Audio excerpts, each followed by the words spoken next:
Facebooks. So yeah, haven't done a live video in a long time. Really excited to be here. This is Kevin Orris. Hope you're having an amazing week. And yeah, hope everything is flowing for you. You are thriving. You're excited about life, excited about living and thriving in a world of chaos here at the end times. We're at the end of an era. And this was something Dr. Jordan B. Peterson was talking about, how basically the culture wars we find ourselves in now are the death throes of the Enlightenment. So the Enlightenment, of course, was the triumph of human reason and human centered philosophy, or humanism, which came out of the European thinkers at the end of the Renaissance. And basically, they kind of gave birth to the secular world we find ourselves in. Secular materialism, scientism, putting humans at the center of everything, right? And this is clearly not a great strategy, as we've discovered with late stage capitalism and postmodern moral relativism and so on. So, yeah, so last night, Austin, Texas, saw Dr. Peterson speak. He was doing his We Who Wrestle with God tour, which is also the title of his new book. And it was by far one of the best talks I've ever attended in person. It reminds me of my university days, seeing, world-class thinkers and professors speak. And basically, I really believe Dr. Peterson, whether you love him or hate him, or you agree with his philosophies and points, or you think he's some kind of tyrant and all the crazy bullshit that gets slung at him, you have to give him the laud of he is one of the most powerful users and commanders of the English language. And the way his mind works and the way he's able to elucidate and share a point and really make a powerful argument is bar none. I mean, it's one of the most inspiring things as a speaker myself to watch him work, to watch him in his zone of genius, to create a narrative and also share his heart. His passion just shines through so clearly, so evidently. And yeah, it was a real treat to see him. So I want to go through some of my thoughts and reactions to seeing his speech. And if you are watching this video and you're inspired, drop a comment. Let me know you can hear me and that you're watching. Helps those algorithmic gods. I plan on going live a lot more. I've been deep in the markets recently in coaching and have been kind of just tweeting here on Facebook, but I'm going to be doing live videos more because this is actually what I love the most.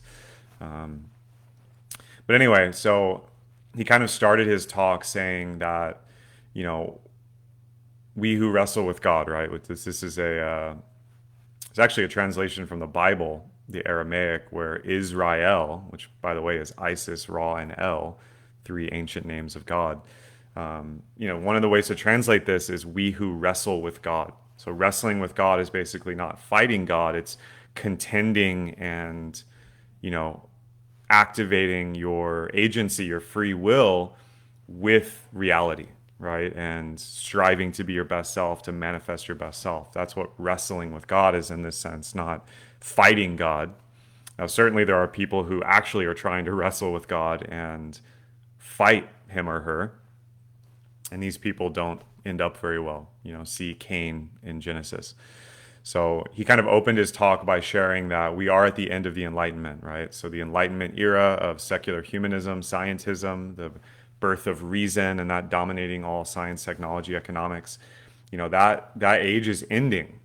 And it's ending with a culture war, right? So we have, left versus right, red versus blue, liberal versus conservative, Trump versus Biden. That's the US version, but really the culture war is much more widespread and is affecting the whole world, because we have the death of a era and worldview contending with the birth of a new one. And in that gray zone, there's a lot of combat and conflict.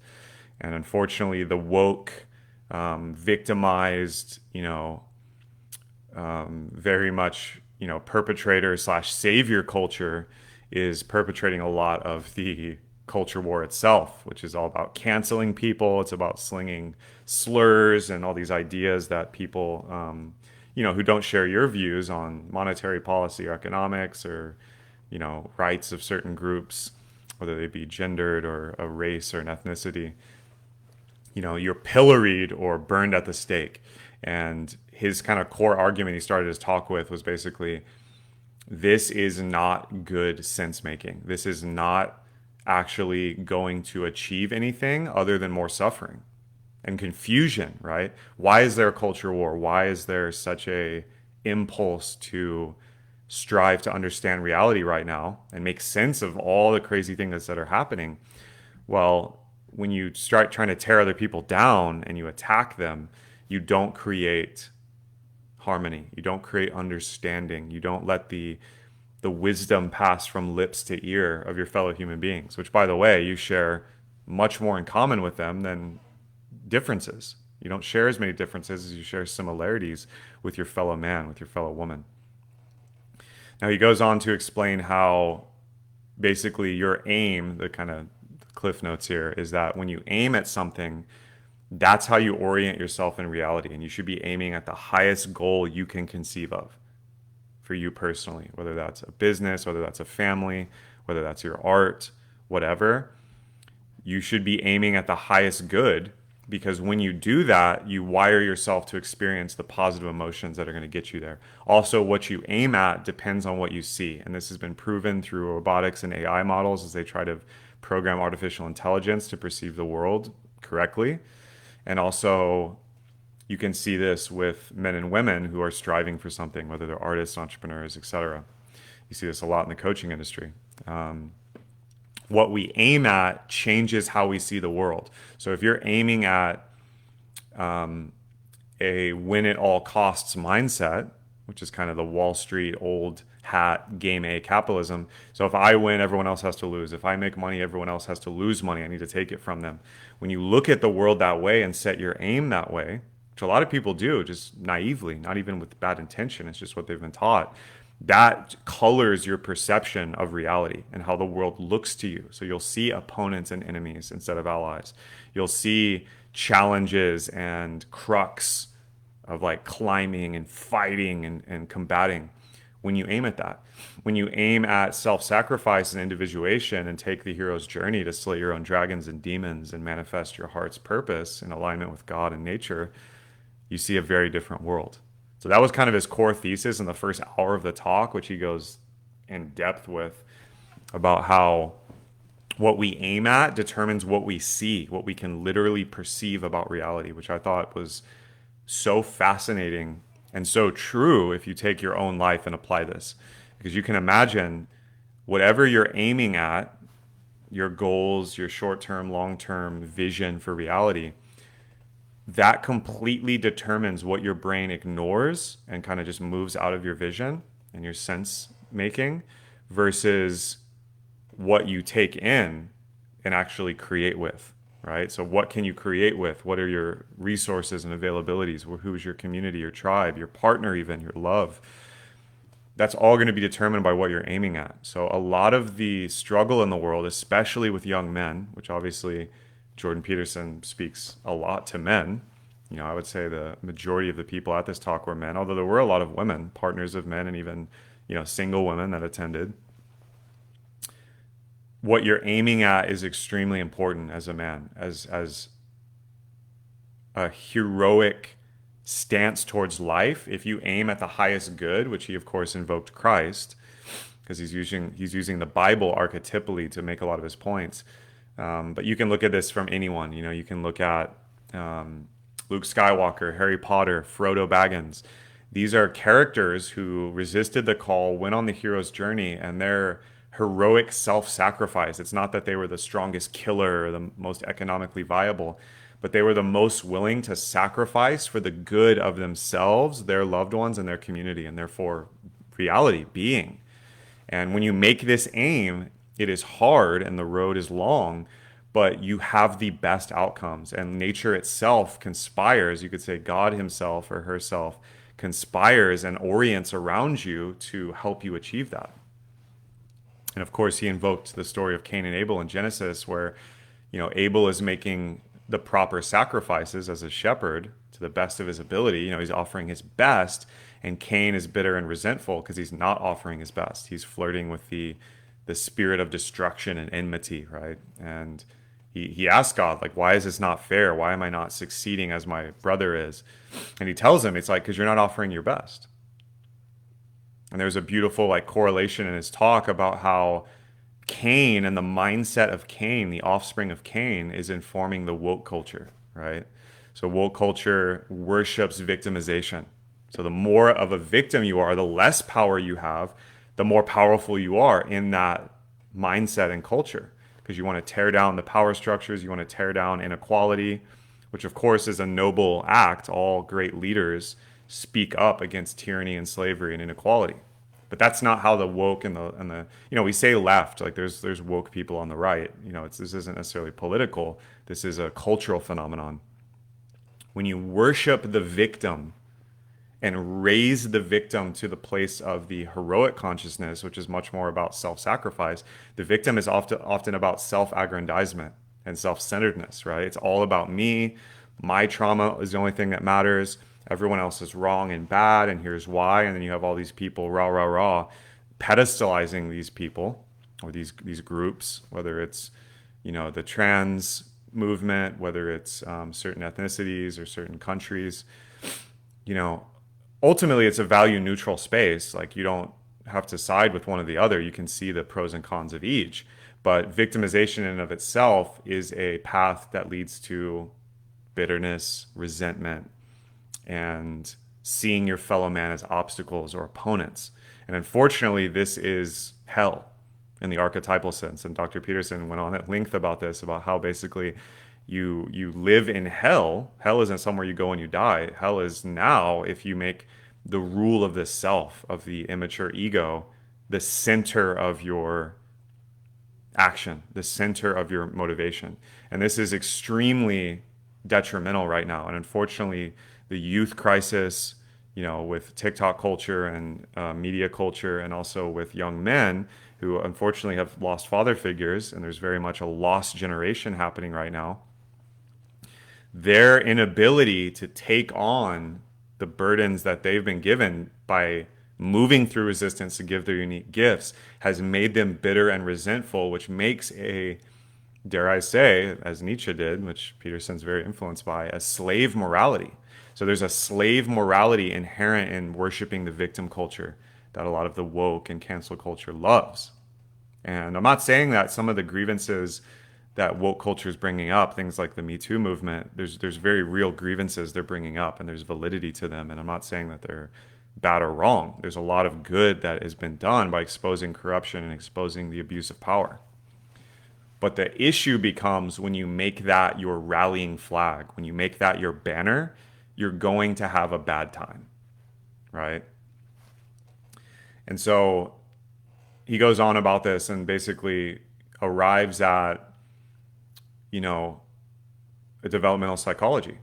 So one model he shares, which obviously the French postmodern theorists and many of the Soviet postmodern theorists, Marx, Foucault, Derrida, all these guys, they arrive at kind of a nihilism as a radical rejection of the value systems of Christianity and the aristocracy of Europe and so on, and into America.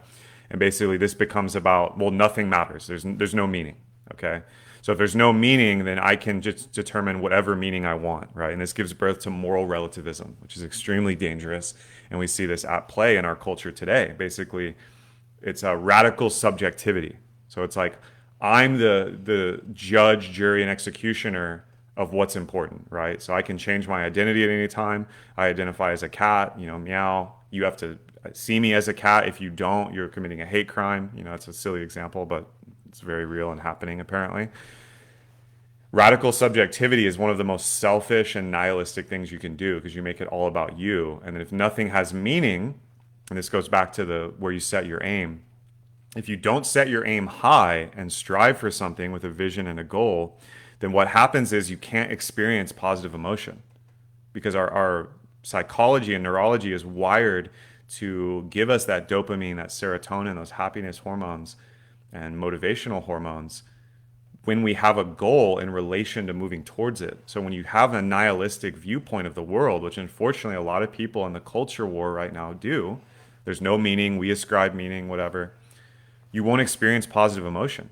You'll be living inside of bitterness and resentment and hatred for your fellow man and woman, because nothing's more painful, as Peterson goes on about, than seeing someone succeed who's actually going for it and busting their ass and sacrificing for it, making the proper sacrifices, right? That's the most painful thing to someone who is believing that their subjectivity is the ultimate, but then they're seeing other people out compete them in the marketplace, let's say, who are actually coming from a benevolent viewpoint. And so this is very concerning with the number of people that are struggling with this mindset, right?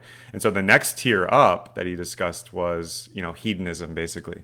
So instead of just pure nihilism, nothing has meaning, I'll create the meaning, there's hedonism, which is just, I want to get as much short-term benefit as I can now, right? This is short-term mating, this is short-term business. I'm going to get as much sex, money, and power as I can right now.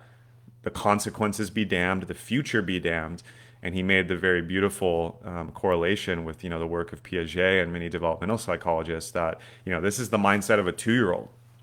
If you deny the 2-year-old the candy bar after they got up from their nap, they throw an absolute fucking tantrum. They throw a fit and they rage out because they have no way to inhibit their own negative or positive emotion. And they just have a rage experience and they emote in a way that's destructive to them and others. And unfortunately, look at Wall Street, look at politics, look at the culture wars that's playing out with the various pundits and thought leaders. Many people are operating under this, maybe unknowingly, which is just, you can have compassion. That's what I love about Peterson, by the way. He's very he cuts strong, his blade is sharp, but he's very compassionate and loving inside of it because he's rooted in his own, ethics and morality, which I would say are very potent.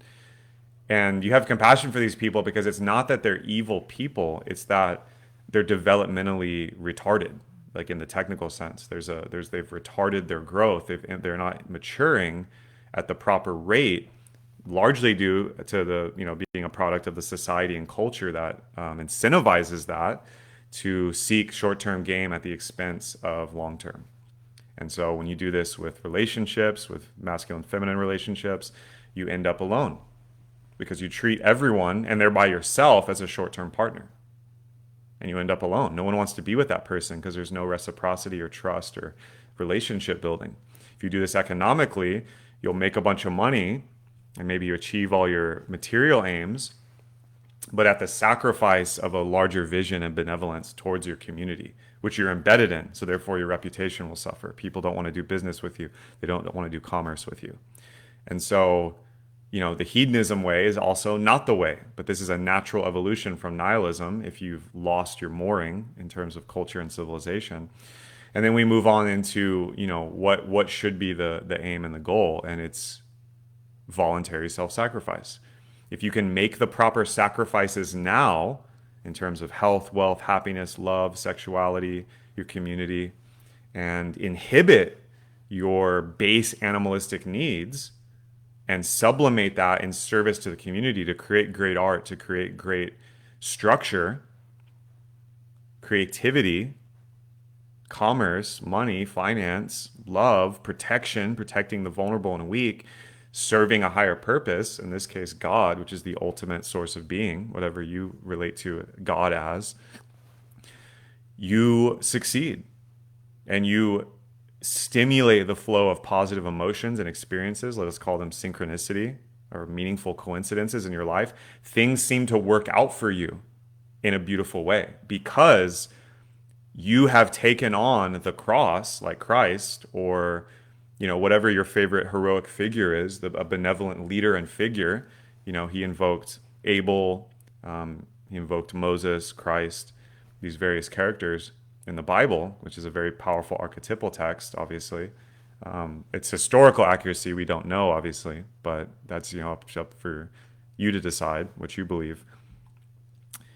when you do that, you find yourself becoming more charismatic, more trustable, more able to contribute via reciprocity. Your reputation grows in a meaningful way, in a healthy way, and you become a leader of men and women. Even if it's just one person, your spouse, even if it's just your children, even if it's just your colleagues in your business or company. And that is the type of person we all admire. And you feel it when they walk in the room because they're so committed and passionate. They're so all in. They're making the proper sacrifices, and their commitment shines through their eyes. It shines through their body and their being.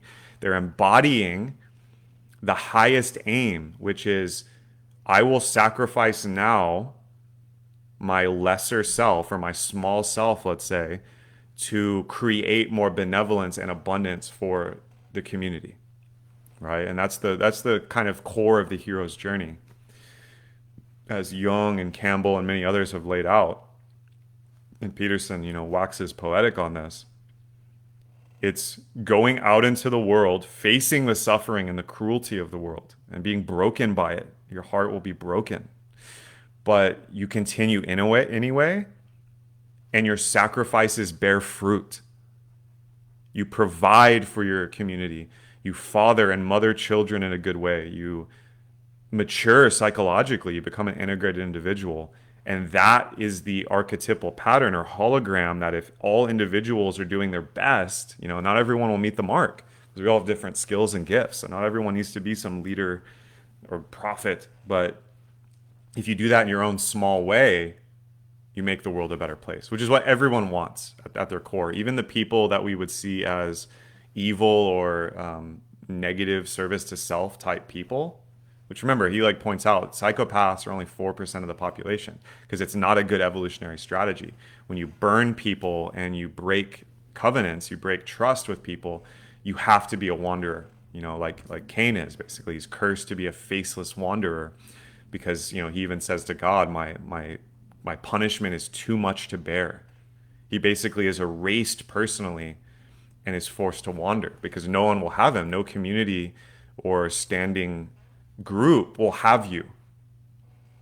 And unfortunately, those people can band together and form a negative cultural force. And I think we're seeing that today. And unfortunately, as the Roman Empire fell, so too must the American Empire fall at some point. And I think we are in some of the late stage of that. And so these groups are gaining power and momentum because their bitterness and resentment is so strong and they refuse to self sacrifice voluntarily. So life or the universe or God will force them to self sacrifice in ways that are harmful. And this is where you get people that are basically, instead of reaching their ideal, they'd rather destroy someone else's ideal. And then we have cancel culture. Or instead of perfecting your own gifts, you have to tear down the gifts of others. And so you have people being pilloried or burned at the stake and called heretics versus a cultural dogma or a, political dogma that you believe in. And this is a mind virus. So when you become ideologically possessed by an idea that you didn't generate, you're borrowing its power to feel strong because you actually feel like a victim. You feel weak. You have to take down the strong so you can feel strong yourself. And that is a vicious cycle that we're seeing play out with devastating consequences. And unfortunately, this is not the way. And everyone knows this deep down. Like what I'm speaking right now, you can situate yourself in the context of this, but everyone knows it. Why do we love Disney movies? Why do we love Star Wars, Lord of the Rings, these beautiful stories, literature, film, theater? It's because it's telling the universal story.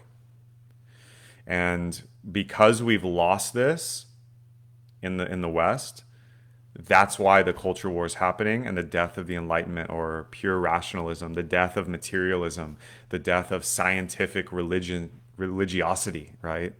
This idea that there's only matter, we're meat sacks, we're going to die, the earth is just spinning in some backwater of the universe, it doesn't matter, none of it matters. The only way to feel positive emotion and gain power in that worldview is to consume like the caterpillar and just eat everything and just consume and destroy. Now, we're being asked now in this time, I believe, and this is the work I'm doing with my clients day to day, is to become the butterfly, to metamorphose and transform into a more beautiful world that our hearts know is possible, as our brother Charles Eisenstein points out. And it's not easy. especially when you're facing massive resistance, especially when friends and family members may be trying to tear you down because they're actually parlaying with the spirit of bitterness and enmity and resentment. The best cure for that is to keep going and to find the others and to give your gifts. So those are my thoughts. I think I'm going to end it there. We're 25 minutes in. Dr. Peterson is the GOAT. I'll just say it. I love him. He is one of the greatest of all time. He'll go down in history in terms of a positive masculine force of philosophy and beauty and serving the good, the true, and the beautiful. I challenge you to point out someone else. You know, he has political beliefs and religious beliefs and so on that I don't agree with all of them, but in terms of being raptured by like feeling the spirit of logos flow through a human being, that was a peak experience seeing him speak last night. So I highly recommend seeing his tour, We Who Wrestle with God, checking out his books. His YouTube channel has so much amazing information. His whole discussion of the book of Genesis and the book of Exodus, there's tons of free lectures on there that I believe he gave at Harvard or University of Toronto or wherever. Hours and hours and hours of free content. That's like a college education. It's extremely valuable, and I can't recommend it enough.